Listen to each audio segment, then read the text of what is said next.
बच्चों, क्या आपको पता है कि इस दुनिया में लगभग 86 लाख पादप एवं जंतुओं की प्रजातियां पाई जाती हैं। इन्हीं प्रजातियों को पहचानने के लिए, जानने के लिए और इनके बारे में और सही जानकारी प्राप्त करने के लिए साइंटिस्टों ने, वैज्ञानिकों ने एक सिस्टम, एड्रेस सिस्टम बनाया। उस एड्रेस सिस्टम का नाम है टैक्सोनॉमी। तो टैक्सोनॉमी के जानने के लिए मैं दीपक कुशवाहा आपके लिए लाया हूं क्लास 11 का चैप्टर नंबर 1 जीव जगत का दूसरा पार्ट। तो देखते हैं कि टैक्सोनॉमी है क्या और टैक्सोनॉमी के बारे में, पादप एवं जंतुओं के बारे में कैसा हम वर्गीकरण के बारे में अध्ययन करते हैं। तो देखते हैं, चलिए। तो यहां पर टैक्सोनॉमी जो है क्या है, एक ऐसी क्लासिफिकेशन है, पहले आप पढ़ चुके हैं इसके पिछली वीडियो में। यदि आपने नहीं देखा है तो पिछली वीडियो जरूर देखें, क्योंकि यदि आप बेस देखेंगे तो यहां पर समझ में आएगा और अच्छे से। तो आपने देखा था कि जो टैक्सोनॉमी वर्ड है सबसे पहले किसने दिया था? कैरोलस लिनियस ने दिया था। ठीक है। जो टैक्सोनॉमी जो है उसको, उसमें हमने देखा कि जीवों को हम क्या कर रहे हैं, आइडेंटिफाई कर रहे हैं, पहचान रहे हैं, फिर क्या कर रहे हैं, उनका नामकरण कर रहे हैं, फिर वर्गीकरण कर रहे हैं। तो उसी के बारे में हम आगे देख रहे हैं कि टैक्सोनॉमी में आपने देखेंगे कि बायोसिस्टमेटिक्स क्या है। उसका अगला नेक्स्ट टॉपिक क्या है? बायोसिस्टमेटिक्स। तो बायोसिस्टमेटिक्स में यदि हम बात करते हैं तो जीव विज्ञान की वह शाखा जिसके अंतर्गत जीवधारी का योजनाबद्ध, ठीक है, वर्गीकरण किया जाता है, उसे जैव वर्गीकी बायोसिस्टमेटिक्स कहते हैं। मैंने क्या बताया कि बायोसिस्टमेटिक्स है क्या? तो जीव विज्ञान की वह शाखा जिसके अंतर्गत जीवधारियों का योजनाबद्ध वर्गीकरण किया जाता है। यानी जीवों का हम क्या कर रहे हैं, एक सिस्टमेटिक वे में क्लासिफिकेशन कर रहे हैं, क्लासिफाइड करते हैं, उन्हें हम क्या बोलते हैं? बायोसिस्टमेटिक्स कहते हैं। ठीक है। आपने देखा कि बायोसिस्टमेटिक क्या है? जीव विज्ञान की वह शाखा जिसके अंतर्गत जीवधारियों को योजनाबद्ध वर्गीकृत किया जाता है, उसे हम क्या बोलते हैं? बायोसिस्टमेटिक्स कहते हैं। ठीक है। फिर अगला क्या है? टैक्सॉन। टैक्सॉन को हम क्या बोलते हैं? वर्गक। अब क्या होता है कि इन जीवों को प्रॉपरली सिस्टमेटिक वे में अध्ययन करने के लिए हम इनके छोटे छोटे क्लासों में डिवाइड कर देते हैं। ठीक है। तो वही है, टैक्सॉन क्या है? एक योजनाबद्ध वर्गीकरण के अध्ययन की सुविधा के लिए, यानी जो सिस्टमेटिक वे में अध्ययन की सुविधा के लिए हम क्या करते हैं, जीवधारियों को बहुत से छोटे छोटे समूहों में यानी ग्रुप्स में बांट देते हैं। इन समूहों को हम क्या कहते हैं? टैक्सॉन कहते हैं। ठीक है। यानी जीवों को सिस्टमेटिक वे में अध्ययन करने के लिए, यानी एक योजनाबद्ध वर्गीकरण के अध्ययन की सुविधा के लिए हम क्या करते हैं, जीवधारियों को बहुत छोटे छोटे समूहों में क्या कर देते हैं? बांट देते हैं। ठीक है। इन समूहों को हम क्या बोलते हैं? वर्गक कहते हैं, टैक्सॉन कहते हैं, या इसी को हम बोलते हैं कैटेगरीज। क्या बोलते हैं बेटा? कैटेगरीज। इतनी चीजें समझ में आई कि नहीं आई? आगे तो आगे देखते हैं, वर्गीकीय पदानुक्रम, हियरार्ची ऑफ टैक्सोनॉमी। तो देखते हैं जीवधारियों को, उनके विभिन्न समूहों को उनके गुणों, ठीक है, विकास के आधार पर एक श्रृंखला में व्यवस्थित करना ही क्या कहलाता है? पदानुक्रम कहलाता है, हियरार्ची कहलाता है। हमने किसकी बात की कि वर्गीकी का पदानुक्रम क्या होता है? जीवधारियों के विभिन्न समूहों को, जीवधारियों के विभिन्न समूहों को उनके गुणों एवं विकास के आधार पर, यानी जो जीव हैं उनके विभिन्न अलग अलग ग्रुप्स को हम क्या करते हैं? उनके गुणों तथा विकास के आधार पर उन्हें एक श्रृंखला पर, एक मतलब सिस्टम से, यानी रो में रख देते हैं। इसे हम क्या बोलते हैं? वर्गीकी पदानुक्रम यानी हियरार्ची कहते हैं। इन्हीं चीजें समझ में आए कि नहीं? आगे देखते हैं कि पदानुक्रम है क्या, किस तरीके से ये पदानुक्रम होते हैं। तो आप देखेंगे कि यहाँ पर हमारे पास पदानुक्रम है, यानी क्रम है। सबसे पहले आता है जगत, जिसको हम बोलते हैं किंगडम। उसके बाद आता है फाइलम, उसके बाद आता है क्लास, उसके बाद आता है कुल, उसके बाद आता है वंश, उसके बाद आता है जाति। ठीक है। आप देख रहे हैं कि यहाँ पर हमने क्या किया, जीवों को अलग अलग तरीके से रखा है। ठीक है। कैसे रखा? आप देखोगे कि सबसे पहले क्या है? जगत है। क्या है? जगत। फर्स्ट में क्या है? जगत है। फिर आप लास्ट में देख रहे हैं एंड में क्या है? क्या है? जाति है। अब यहां पर यदि हम देखते हैं कि ऊपर से नीचे आते हैं और नीचे से ऊपर जाते हैं, ध्यान रखना, एक ये डायरेक्शन है और एक ये डायरेक्शन है, दो डायरेक्शन है, ठीक है। कितने डायरेक्शन है बेटा? दो डायरेक्शन है, एक ये है, ठीक है, और दूसरा डायरेक्शन ये है, दो डायरेक्शन। यदि हम यहां से नीचे आते हैं, ऊपर से नीचे आते हैं, तो हमें क्या मिलेगी? विविधताएं मिलेंगी। क्या मिलेंगी? विविधताएं मिलेंगी। यानी गुणों में क्या मिलेगा? भिन्नता मिलेगी। क्या मिलेगी? भिन्नता। और नीचे से ऊपर जाते हैं तो गुणों में भिन्नता कम होती जाएगी। समझ में आया कि नहीं है? ठीक है, तो कैसे देखते हैं? यहाँ पर स्पीसीज आप देखेंगे, जीनस के बारे में देखेंगे, फैमिली के बारे में देखेंगे, ऑर्डर देखेंगे, क्लास देखेंगे, फाइलम देखेंगे, किंगडम देखेंगे। ठीक है, अब इसको जस्ट क्या कर दिया गया है? अपोजिट। यदि आप देखोगे कि वर्गीकरण की जो सबसे छोटी इकाई होती है वो जो होती है वो जाति होती है। ठीक है, ये क्या है? जाति क्या है?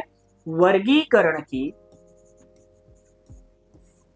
की सबसे छोटी इकाई।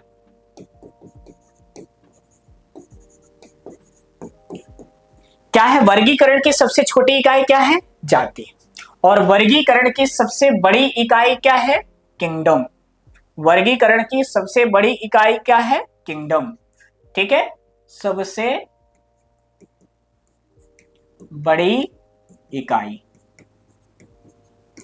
ठीक है, वर्गीकरण की सबसे बड़ी इकाई क्या है? किंगडम। और सबसे छोटी इकाई क्या है? जाति। इतना समझ में आया कि नहीं है? ठीक है, आगे देखते हैं जाति। तो आप देख रहे हैं कि जब हम क्लासिफिकेशन करते हैं तो क्लासिफिकेशन में ध्यान रखना, ऑब्जेक्टिव में पूछने वाला क्वेश्चन है कि वर्गीकरण की सबसे छोटी इकाई क्या है? जाति, जिसको हम बोलते हैं स्पीसीज। और वर्गीकरण की सबसे बड़ी इकाई क्या है? किंगडम। कैसे आप देखोगे जाति? तो आप देखोगे कि कई सारे स्पीसीज हो सकते हैं। कैसे? आप देखोगे कि मान लीजिए अभी किसका सीजन चल रहा है? धान लग रही है, तो आप देखोगे जैसे अभी धान का सीजन चल रहा है तो धान की कई सारी वेराइटीज होती है। प्रजाति एक है धान, और उसकी कई सारी वेराइटीज है, उसकी सब जातियां। आप देखोगे कि धान के कई सारे, चावल के कई सारे रूप आते हैं, कोई मोटा होगा, कोई पतला होगा, कोई लंबा होगा, तो अलग अलग है। तो उसकी ये क्या है? वेराइटीज है। लेकिन एक ही स्पीसीज है, उसकी क्या है? जाति। लेकिन उसकी सब जातियां हैं। समझ में आया कि नहीं है? तो ऐसे यहां पर हम देखते हैं कि जाति क्या है। पहला, स्पीसीज क्या है? तो जाति वर्गीकी की सबसे छोटी आधार, है ना, भूत इकाई होती है। यानी हमारे वर्गीकी की सबसे छोटी आधारभूत इकाई क्या है? जाति है। ध्यान से समझना, बहुत इंपॉर्टेंट टॉपिक पर चल रहा है, बहुत इंपॉर्टेंट है, इसको अच्छे से पढ़ना है जिससे बहुत अच्छे समझ में आ जाए। ठीक है, तो हमने किसकी बात की? वर्गीकी की सबसे छोटी इकाई एवं आधारभूत इकाई क्या होती है? जाति होती है। जैसे एग्जाम्पल के तौर पे आप देखेंगे पैंथरा लियो। पैंथरा लियो जो होता है सिंघों की प्रजाति होती है। यानी जो पैंथरा लियो है, एक क्या है? स्पीसीज है, जो किसकी प्रजाति होती है? सिंघों की प्रजाति होती है ना, इसका प्रतिनिधित्व करता है। लेकिन इसी में आप देखोगे पैंथरा टाइग्रस और बाघ यानी टाइगर की प्रजातियां, परंतु दोनों ही प्रजातियों को एक ही वंश में रखा गया है, पैंथरा। ध्यान समझना, आप देखेंगे कि पैंथरा लियो जो है किसकी प्रजाति है? सिंघों की। ठीक है, और पैंथरा टाइग्रस जो है किसका है? चीतों की, यानी टाइगर के। लेकिन पैंथरा लियो और पैंथरा जो है टाइग्रस जो है, दोनों को किस में रखा गया है? एक ही स्पीसीज में, एक ही जाति में, उसका नाम क्या है? पैंथरा। समझ में आया कि नहीं है? मतलब ये दोनों क्या है? सब जातियां हैं। क्या है? सब जातियां हैं। इतना समझ में आया कि नहीं है? पक्का? तो यहां पर जाति क्या है? जाति वर्गीकी की सबसे छोटी इकाई है। उदाहरण तौर में आप देख रहे हैं कि पैंथरा लियो जो है किसकी है? शेरों की, यानी शेरों की जो है प्रजाति है, सिंहों की, है ना। और पैंथरा टाइग्रस जो होती है चीतों की प्रजाति है, टाइगर की है। लेकिन दोनों पैंथरा लियो और पैंथरा टाइग्रस दोनों एक ही जाति के हैं, उसका नाम क्या है? पैंथरा। ठीक है, अब देखते हैं वंश। पहला आपने देखा जाति। जब दो या दो से अधिक जातियां मिल जाती हैं तो किसका निर्माण करती हैं? वंश। तो देखिए कहा वर्गीकरण का द्वितीय संवर्ग है समान जीवों के समूह आपस में मिलकर एक वंश, है ना, क्या बनाते हैं, जीनस बनाते हैं। एक ही वंश की सभी प्रजातियां कुछ लक्षणों में एक दूसरे से समान अथवा अन्य लक्षणों की अन्य लक्षण या जातियों में नहीं पाए जाते। मतलब इनमें क्या होता है, एक वंश की प्रजातियां जो होती हैं ये लक्षण दूसरे वंश की प्रजातियों में नहीं पाए जाते हैं। समझ में आया कि नहीं है? जैसा मान लीजिए पैंथरा, यहां पर पैंथरा एक वंश है जिसके अंतर्गत 3 प्रमुख प्रजातियां आती हैं। शेर आता है, ठीक है, चीता आता है, और आपने देखा होगा, ठीक है, चीता आता है, और क्या आता है, बाघ आता है। वंश क्या है, पैंथरा, यानी इनका क्या है, पैंथरा, क्या है इनका, पैंथरा, ठीक है, पैंथरा। सभी जीव एक दूसरे से लगभग मिलते जुलते हैं। वंश क्या है, इसी तरह से दूसरा है वंश फैलिस। फैलिस के अंतर्गत आने वाली, जैसे आप देखोगे बिल्लियां हो गई, भिन्न अलग अलग तरह की बिल्लियां आपने देखा होगा, ठीक है। तब ध्यान से समझिए यहां पर कि पैंथरा एक तरह से क्या है, वंश है। इसी में आने वाला आप देखते हो कि 2 प्रजातियां आ रही, क्या कौन सी आ रही है, आप देख रहे हो कि पैंथरा तो एक है, लेकिन पैंथरा टाइग्रस और पैंथरा लियो, ध्यान रखना, सिंह प्रजाति, वंश तो एक है, जाति एक ही है, लेकिन दोनों अलग अलग वंश शो करते हैं। यानी जो इनका वंश है सिंह और इसका टाइग्रस। तो ऐसे यहां पर अगला जो है फैलिस, फैलिस के अंतर्गत आती हैं बिल्लियां। इसको हम देखते हैं अगला किसके, डायग्राम के फॉर्म में। देखिए यहां पर पैंथरस एक तरह से क्या है, पैंथेरा आपको दिख रहा है क्या, पैंथेरा यहां पर आप देखोगे तो क्या है, पैंथेरा एक तरह से क्या है, इसका वंश नेम है, ठीक है। अब यहां पर आप देख रहे हैं कि पैंथेरा में कौन कौन आ रहा है, सिंह आ रहा है, चीता आ रहा है, बाघ आ रहा है। यहां पर आप देखोगे कि ये इसमें 3 क्या आ रही है, 2-3 क्या है, प्रजातियां। यहां पर क्या है, फैलिस एक तरह से क्या है, वंश है, जिसमें क्या आ रही, जंगली कैट आ रही, गोल्डन कैट आ रही है, और फिशिंग कैट आ रही है। आप देखोगे कि ये कैसे दिख रही है, बिल्कुल जंगली कैट है, ये कौन सी है, गोल्डन कैट है, और ये कौन सी है, फिशिंग कैट है।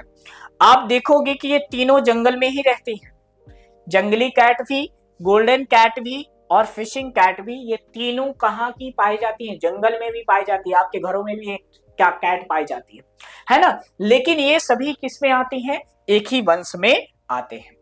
अगला क्या है, कुल, ये समझ में आया कि नहीं है? आप देखेंगे पहला आपने जाति देखा, जाति में आपने देखा कि एक ही जाति के किसको दोस्तों को कर रहा है, छोटी स्पीसीज को। इसमें क्या है, पैंथरा और लियो क्या है, दोनों एक है, लेकिन इनकी जाति क्या है, इनकी पैंथरा है। अब यहाँ पर वंश कौन बनाता है, जब 2 या 2 से अधिक जाति के जीव जो है मिल जाते हैं तो वो किसका निर्माण करेंगे, वंश का। तो यहाँ पर आप देखोगे पैंथरा और टाइग्रस, पैंथरा और टाइग्रस, पैंथरा में जो आते 3 आ रहे हैं, कौन कौन, चीता, ठीक है, शेर, और क्या रहा है, लेपर्ड, ठीक है। और इसी तरह से फैलिस जो होता है, तो ये भी एक तरह की क्या है, वंश है, जो ये आपस में मिलकर क्या बना रहे हैं, ये दोनों क्या है, जातियां हैं, ठीक है। तो ये क्या बना रहे हैं, वंश का, ठीक है। अब आगे हम बात करते हैं, किसकी बात करते हैं, फैमिली की, किसकी बात करते हैं, फैमिली, एक ऐसा वर्ग जिसके अंतर्गत एक समान लक्षणों वाले एक से अधिक वंशों को सम्मिलित किया गया है। ध्यान से समझिएगा, इसमें क्या कहा गया है, फैमिली क्या है, तो एक ही लक्षण के, ठीक है, इसके अंतर्गत एक समान लक्षण वाले एक या अधिक वंशों को क्या किया गया है, सम्मिलित किया है। नहीं, इसके अंतर्गत ऐसे पादप एवं जंतुओं को रखा गया है जिनके लक्षण समान, एक जैसे, और जब एक जैसे होते हैं तो किसका फॉर्मेशन करते हैं, फैमिली का, किसका फॉर्मेशन करते हैं, फैमिली का। तो उदाहरण के तौर पे आप देख रहे हैं, जैसे देखो चीता, सिंह, चीता, ठीक है, बाघ, विभिन्न प्रकार की बिल्लियों की कुल, है ना, फैलिडी के अंतर्गत रखा गया है, क्योंकि इनके कुछ लक्षण क्या होते हैं, समान होते हैं। आप देखोगे कि सिंह, चीता, बाघ जो है, इनके लक्षण बिल्लियों से थोड़ा बहुत मैच करते हैं। अगला क्या है, कुत्तों एवं लोमड़ी की कुछ, एक ही कुल को रखा गया है, किसमें, कैमिडी, है ना, इसमें रखा गया है, क्योंकि इनके कुछ लक्षण क्या होते हैं, समान होते हैं। यानी कुत्तों को और लोमड़ियों को एक ही में रखा गया है, क्योंकि इनके लक्षण क्या होते हैं, समान होते हैं। फिर अगला है दाल प्रदान करने वाली कुछ पादप प्रजातियां हैं, इनको क्या करना क्या है, एक ही प्रजाति में रखा है, एक ही में रखा गया, पेपेलिनियोसिनेसी, ठीक है। पैपेलियोनेसी में आप देखोगे कि इसमें किसमें दाल कुल के पौधों को रखा गया है। जैसे आप देखोगे किसमें मसूर, चना, उड़द, मूंग, इसमें रखा गया है। तो इन सभी में कौन सी फैमिली आती है? पैपेलियोनेसी आती है, ठीक है। तथा अन्य धान्य प्रदान करने वाली सभी पौधों को किसमें रखा गया है? ग्रामीणी कुल में, ठीक है। तो इस तरीके से आप देखोगे कि फैमिली के अंतर्गत एक ही लक्षण के कई सारे वंशों को क्या कर दिया गया है? रख दिया गया है। तो किसका फॉर्मेशन करता है? फैमिली का, ठीक है। इतना जाते हैं, आगे देखते हैं नेक्स्ट। जैसे ये देखें, फैलिडी एक तरह से क्या है? फैमिली। अब फैलिडी फैमिली में ये आते हैं। तो फैलिडी में आप देखेंगे पैंथरा आता है और क्या आता है? फैलिस आता है। पैंथरा में आप देखेंगे तो क्या आ रहा है? सिंह आ रहा है, चीता आ रहा है, बाघ आ रहा है। और फैलिस में कौन कौन आता है? जंगली कैट आता है, गोल्डन कैट आती है और फिनिश आती है। ये दोनों एक ही तरह के लक्षण क्या होते हैं? प्रदर्शित करते हैं। इसी तरह से अगला देखते हैं। यहां पर ये समझ में आया कि फैमिली में क्या आ रहा है। याद देखेंगे कि वंश के बाद क्या आता है? फैमिली। तो ध्यान रखना, पहला जाति, फिर आता है वंश, फिर आता है फैमिली, फिर आता है क्या? आगे। तो यहां पर आपने देखा कि जाति, जब दो या दो से अधिक जाति के जीव मिल गए तो क्या बनाए? वंश। और जब दो या दो से अधिक वंश मिल गए तो क्या बनाएंगे? फैमिली, ठीक है। तो ये समझ में आया, ये दो वंश के अलग अलग हैं, लेकिन इनके लक्षण आप देखने में थोड़ा सा आप देख रहे हैं, चेहरा इसका देखो और इसका देखो और इसका देखो, मिलता जुलता नजर आ रहा। फिर इसका देखोगे और इसका देखोगे तो इनका क्या होता है? हल्का सा, ध्यान रखना, पूरा लक्षण नहीं बोल रहा, कुछ लक्षण बोल रहा है कि मिलता जुलता होता है, ठीक है। आगे यदि हम बात करते हैं किसका? गण की बात करते हैं। तो गण क्या है? ऑर्डर। तो कुछ समान लक्षण वाले कुल है ना, आपस में मिलकर एक गण क्या करते हैं? बनाते हैं। कुछ समान लक्षण वाले कुल, ध्यान रखना, ऐसे कुल जिनके कुछ क्या होते हैं? लक्षण समान होते हैं, ठीक है। तो आपस में मिलकर किसका निर्माण करते हैं? गण का निर्माण करते हैं। उदाहरण के लिए में कैनिडी एंड फैलिडी, ठीक है। कैनिडी एंड फैलिडी के कुछ लक्षण मिलते जुलते हैं। इसी कारण से दोनों कुलों को एक गण में, है ना, कार्निवोरा, यानी किसको बोलते हैं? कार्निवोरा में सम्मिलित किया गया। अब कार्निवोरा कैसे? आप देखोगे यहां पर, तो देखिए, आप देखोगे कि ये हो और ये हो। आप देखोगे कि जो सिंह है, चीता है, बाघ है, ये क्या होते हैं? मांसाहारी जंतु होते हैं। कैसे होते हैं? मांसाहारी। मतलब इनका जो फूड होता है, खाना जो होता है, भोजन जो होता है, मांस होता है, ठीक है। इसलिए हम इनको क्या बोलते हैं? मांसाहारी जंतु बोलते हैं, ठीक। अब इनके लक्षण आपस में क्यों मिलते हैं? क्योंकि जंगली बिल्लियां भी ये क्या करती हैं? ये मांसाहारी भी होती हैं और शाकाहारी भी होती हैं, ठीक है। इसलिए इनके और इनके लक्षण, दोनों के लक्षण क्या है? मिल रहे हैं कि इसका भी लक्षण क्या है? मांस खाना, और इसका भी लक्षण क्या है? मांस खाना। तो दोनों के लक्षण आपस में क्या हो रहे हैं? मैच कर रहे हैं। इसलिए इनके लक्षण क्या हो रहे हैं? आपस में मैच कर रहे हैं। इसलिए इनको हम क्या बोलते हैं? कार्निवोरा, ठीक है। और इसमें दोनों मिलकर किसका फॉर्मेशन करते हैं? गण का, यानी ऑर्डर का, ठीक है। अगला क्या है? वर्ग। इसके अंतर्गत कुछ समान लक्षणों वाले गणों को सम्मिलित किया गया। ध्यान समझना, यानी वर्ग में उनको रखा गया है जिनके लक्षण क्या हो? समान हो। तो अर्थात समान लक्षण वाले कई गणों को सम्मिलित करके क्या बनाया जाता है? वर्ग बनाया जाता है, क्लास बनाया जाता है। जैसे यहां पर आपको दिख रहा है एक चार्ट, तो आप देखेंगे कि यहां वार्म ब्लडेड और कोल्ड ब्लडेड। वार्म ब्लडेड का मतलब होता है गर्म रक्त का जीव, हॉट ब्लडेड जिसको बोलते हैं। कोल्ड ब्लडेड का मतलब होता है ठंड खून का जीव, ठीक है। ये क्या है? वार्म ब्लडेड, और ये क्या है? Cold blooded. तो यहां पर वार्म ब्लडेड में आप देखोगे तो मैमल्स और बर्ड्स आते हैं, यानी इसमें आप देखोगे जितने में मैमल्स हैं, चीता है यहाँ पर, और ये क्या है? यहाँ पर बारहसिंगा है ना, यहाँ पर, और तो यहाँ पर पक्षी है। तो ये जितने भी पक्षी हैं इनमें कौन सा ब्लडेड होता है? गर्म खून का प्राणी होते हैं। कोल्ड ब्लडेड का आप देखोगे यहाँ पर रेप्टाइल्स है, एम्फीबियंस है एंड फिश है, ये सभी किसमें आती हैं? कोल्ड ब्लडेड में होती है। ये कैसे होते हैं? आप देखोगे कि रेप्टाइल्स जो होते हैं कहाँ होते हैं? पानी में होते हैं। एम्फीबियंस ये पानी के बाहर भी रहते हैं, पानी में भी रहते हैं। फिश जो है ये मैक्सिमम कहाँ होती है? पानी में रहती है ना।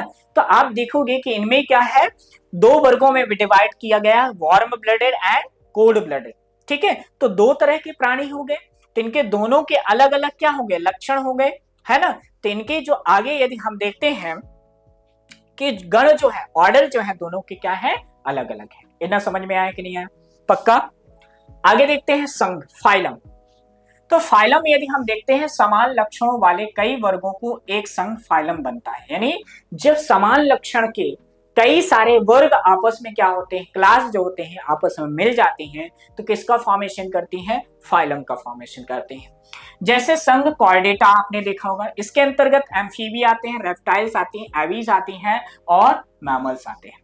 ठीक है, कॉर्डेटा का मतलब होता है जिनमें क्या होती है? बैकबोन होती है, यानी जो पीछे की, यानी जो बोलते हैं ना रीढ़ की हड्डी, यदि ये पाई जा रही तो उसे हम क्या बोलते हैं? कॉर्डेटा। ठीक है, इन वर्गों के अपने विशिष्ट लक्षण होते हैं, इनके क्या है? अलग अलग लक्षण होते हैं। जैसे आप देखोगे एम्फीबियंस, तो एम्फीबियंस क्या होते हैं? पानी में भी रहते हैं, पानी के बाहर भी रहते हैं। रेप्टाइल्स आप देखोगे कि पानी में भी रहते हैं, पानी के बाहर भी रहते हैं, इनमें चढ़ने की भी प्रोबेबिलिटी होती है ना, पेड़ों में चढ़ जाते हैं। एवीज पक्षियों में आपने देखा होगा, मैमल्स आपने देखा होगा, ह्यूमंस के ही देख लो, है ना। तो ये क्या होते हैं? इनमें अपने एक विशिष्ट लक्षण होते हैं, इसके बावजूद कुछ समान लक्षण भी होते हैं, जिसके आधार पर उन्हें क्या किया जाता है? एक संघ में रखा जाता है। एग्जाम्पल में आप देखोगे नोटोकॉर्ड, तंत्रिका तंत्र एंड गिल्स। अब नोटोकॉर्ड को हम बोलते हैं नर्व कार्ड, यही बैकबोन, और नर्व कार्ड का मतलब होता है तंत्रिका रज्जु, और गिल्स का मतलब क्या होता है? गलफड़े। तो गलफड़े किसमें होगा? गलफड़े किसमें होगा? मछलियों में होंगे। तंत्रिका तंत्र किसमें होगा? सभी में होगा। और नोटोकॉर्ड जो होते हैं उनमें होगा। जो कॉर्डेट्स हैं यानी ये भी सभी में होगा, लेकिन वेल डेवलप्ड कम होंगे। इन्हीं चीजें समझ में आए कि नहीं आए? फिर अगला क्या है? जगत। अगला क्या है बेटा? जगत, किंगडम। तो जगत की यदि हम बात करते हैं तो इसमें सभी आ जाते हैं, इसमें पादप जंतु सभी आ जाते हैं जगत में। तो यहां पर क्या कहे? जगत क्या है बेटा? तो यह वर्गीकी का सर्वोच्च संवर्ग है, यानी जो वर्गीकरण का सबसे ज्यादा यानी सबसे बड़ी इकाई है वो क्या है? संवर्ग है, जिसके अंतर्गत कुछ लक्षणों में समानता प्रदर्शित करने वाले कई संघों को, प्रभावों को क्या किया गया है? सम्मिलित किया गया है। ठीक है, अब इसमें क्या आता है? समस्त जंतुओं को, ठीक है, यानी एनिमल किंगडम को, समस्त पौधों को पादप जगत में क्या किया गया है? रखा गया है। जैसे आप यहाँ पर देखेंगे कि एनिमल किंगडम की ये ग्रुप है जिसमें अलग अलग जंतुओं को क्या कर दिया गया है? रख दिया गया है। ये पादप ग्रुप है जिसमें आप देख रहे हो कि सभी पादपों को क्या कर दिया गया है? रख दिया गया है। इन्हें समझ में आया कि नहीं आया? पक्का समझ में आ गया? तो आपने देखा कि जो वर्गीकी है, टैक्सोनॉमी है, तो ये बहुत ही क्या है? ब्रॉडली है, जिसको हमें समझने के लिए अलग अलग तरीके से इसको हमें क्या करना पड़ेगा? समझना पड़ेगा, है ना। तो आपने पूरी चीजों में, आपने पूरे चैप्टरों में बहुत अच्छे से ये समझ में आ गया होगा चैप्टर। तो आपने देखा ये चैप्टर बहुत ही यूनिक सा है, अपने आप में एक यूनिक चैप्टर है। तो जब हम किसी भी जीव जगत को या जीव को वर्गीकृत करते हैं, यदि हम किसी भी जीव को वर्गीकृत करते हैं तो हर एक जगत क्या बन जाता है? एक यूनिक स्टोरी, कहानी बन जाती है, और यही कहानी हमें जोड़ती है इस जीव विज्ञान की दुनिया से। तो बच्चों, इसी तरह से और डीपली पढ़ने के लिए आज ही फ्यूके एजुकेशन ऐप को डाउनलोड करें और अपने स्टडी को कंटिन्यू करें, और इसी तरह से और चैप्टर को पढ़ने के लिए हमारे साथ जुड़े रहें। और जुड़े रहने के लिए धन्यवाद। Thank you. जय हिंद।